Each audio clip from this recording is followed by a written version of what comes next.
David Chalmers first up, and then we'll open up to everyone else. Thank you. Hi, Harry. T20 World Cup semi-final against India in India. Is this as good as it gets? And is everyone excited? I suppose, what's the mood in the camp like? Yeah, it's up there for sure. It's a dream come true for most of us to play in a World Cup semi-final against the home nation on a very iconic ground. So we're all really looking forward to it. Maury Markle was in here early. He described the likelihood of it being a shootout tomorrow. What's your prediction for the game? Oh, prediction. No, we're obviously going into the game we're confident. We're playing some good cricket. We haven't quite played that perfect performance, and I feel like it's just around the corner. Hopefully, it's tomorrow night, and we go out there and we just play with freedom, play brave, and look to take it to them as much as we can. The manner of your victories, at times the teams you've been playing have looked favourites to win, but you've obviously won the decisive moments in these contests. Does that lend an air of maybe not invincibility, but more like feel like you're close to unbeatable?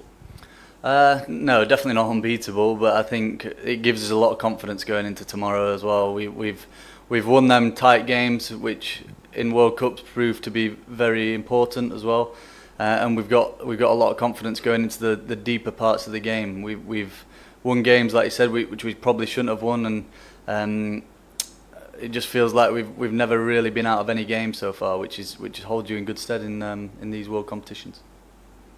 We've got Sydney at the front, then Simon. This gentleman here. Sorry, go ahead, and then Simon. Go ahead. Hi, Harry. Jaxi had announced in this very room that India will be the team to beat for England. Of course, the general consensus among the teams has been that India will be the strongest competitor, bar none. But then again, I just wanted to highlight that ever since you assumed captaincy, the only team who has a higher win percentage than India in T20I cricket is England. Do you go into this competition? Do you go into this match with that knowledge, sort of adding confidence to your stride that you are the best performing T20I team in the last sort of few months? I didn't even know that, to be honest. So that's news to me. We've obviously played some good cricket over the last year or so, and hopefully we can play some more good cricket tomorrow. I do believe that India were the favourites from the start of the competitions, as they should be on their home soil, home crowds, and knowing the venues better than anyone else. But T20 is such a fickle game, and anything can happen. Simon, go ahead. You say that England haven't played the perfect game. Do you need the perfect game to beat India in Mumbai, or are they perhaps a little, overhyped maybe? No, I don't believe that we need a perfect game to win the competition, to be honest. Them games that we have won have been nowhere near perfect, and we still managed to get the wins convincingly in some of them and then tight in the other games. But it's just the unity that we've had to be able to get across the line, the belief that everybody's shown throughout them games, and the calmness that we've had when the bowlers have been stood at the top of the mark, or, for example, the way that Jaxi and Rehan played it the other night. They were extremely calm, and to get us over the line needing 40 off the last 3 overs was awesome. Just slightly random question about the makeup of the team.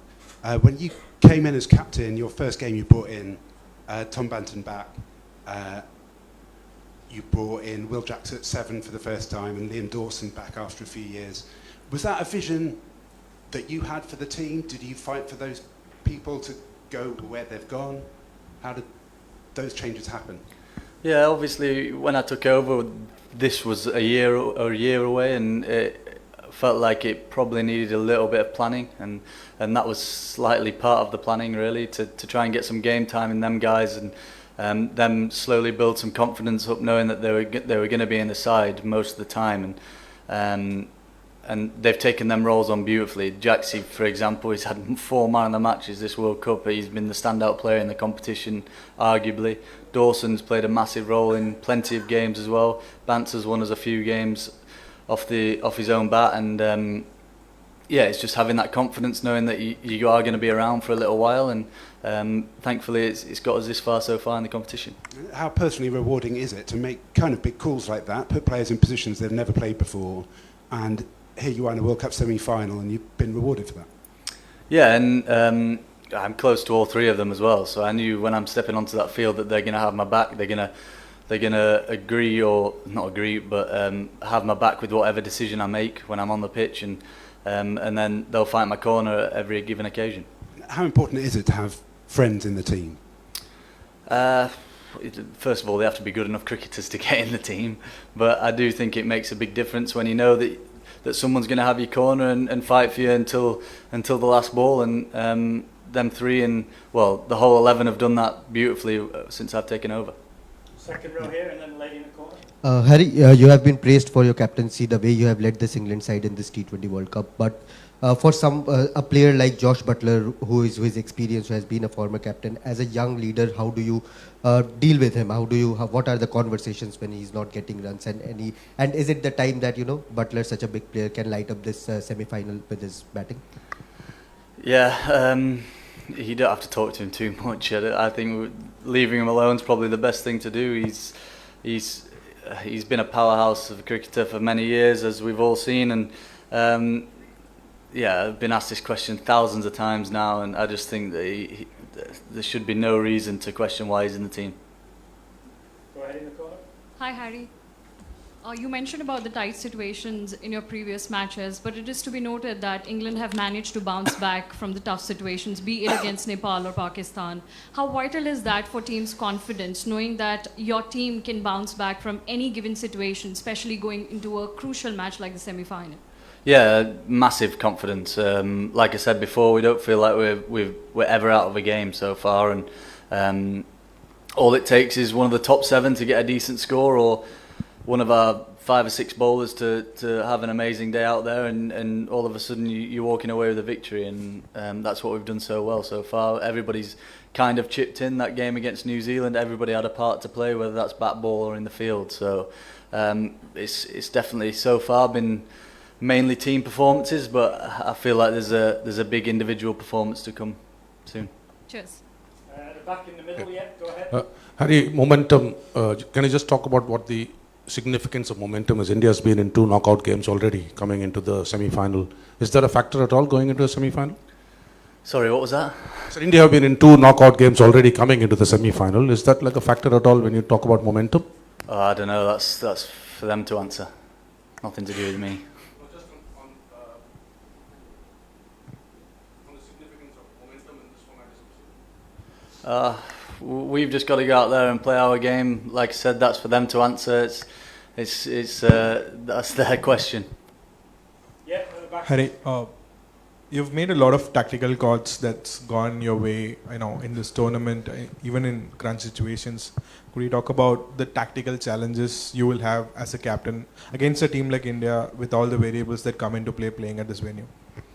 Yeah, we obviously get a lot of stats. We've got a lot of videos. We can see where the batters are trying to hit the ball. We know the wagon wheels and whatnot. We know the matchups. It's just about trying to fiddle the bowlers to make sure that it's uncomfortable for their batters for as long as possible, really. They're obviously a very good side and they can adapt to different bowlers, but my job is to try and make it as uncomfortable for them as possible. 3 more. Yeah, Second row in the corner, yeah. Harry, the last time you were here in India for the T20 series, perhaps I think Varun Chakravarti got you out a few times. So have you managed to sort of work him out, practice against his style of bowling in the nets? And does the 100 against England give you that confidence that, against Pakistan give you that confidence that, you can tackle spinners better now? Again, and the performance in Sri Lanka. I feel like England always get a bad rap about playing against spin. We've gone to Sri Lanka and we've won 6 games in a row against the subcontinent side, who are very good in their own backyard, and we've got a lot of confidence playing on turning pitches. Chakravarti is one of the best bowlers in the world, and I'll try my best to face him and score as many runs as I can against him. One here and then we'll finish it. What do you make out of the pitch here? Do you think that it will be this green tomorrow? This green? This pitch? What do you make out of the wicket? I don't know, you're asking the wrong man. I don't know anything about wickets. I'll have a chat with Baz tonight and tomorrow before the game, but we'll have a look at the stats and see what to try and do first if we win the toss. Thank you. And the last one at the front, and then we're done. Thank you. You just pass the mic across. Thank you. Hi, Harry. Tomorrow's match will be played on the surface, on the central surface where you lost the game against West Indies and Italy bet Nepal. It was a pitch where the spinners had some assistance. 14 wickets were picked up by the spinners in those 2 games. So is that something which is playing at the back of your mind, with India having quality spinners like Varun Chakravarti as well as Akshar Patel? And how are you planning to deal with that challenge? We've got some very good spinners as well. Our spinners have bowled extremely well throughout this competition, and they've got to try and tackle that challenge as well. India have produced and always have produced very good spinners, and we know that, and we accepted that before coming into this competition, that we're gonna face challenges throughout, especially on pitches that can assist spin bowling. But like I said before, we played 6 T20s, 3 ODIs against Sri Lanka, and in this world competition in Sri Lanka, and we only lost 1 game. So I think we're going in with a lot of confidence, and like I said before, I feel like England players get a bad rap against spin. ಇನ್ನಷ್ಟು ಹೆಚ್ಚಿನ ಮಾಹಿತಿಗಾಗಿ follow ಮಾಡಿ brigade news Kannada.